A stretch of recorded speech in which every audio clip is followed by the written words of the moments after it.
సవితమ్మ నుంచి ప్రారంభిస్తామని ఉషశ్రీ చరణ్ తెలిపారు. ఏదైనా అభివృద్ధి కోసం అడిగితే తల్లి చెల్లి అంటారని, కానీ జగనన్న కోసం మాట్లాడే అర్హత ఎవరికీ లేదని ఆమె వ్యాఖ్యానించారు.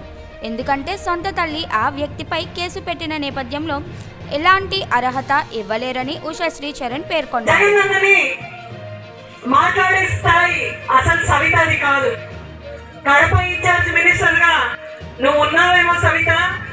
2.0 జరిగితే ఫస్ట్ నిన్నించి స్టార్ట్ చేస్తామనేది కూడా ఎప్పుడన్నా ఎవరు అడిగినా పెనుగొండ అభివృద్ధి గురించి మాట్లాడమంటే జగనన్న తల్లి చెల్లి గురించి మాట్లాడుతుంది. సవిత నువ్వు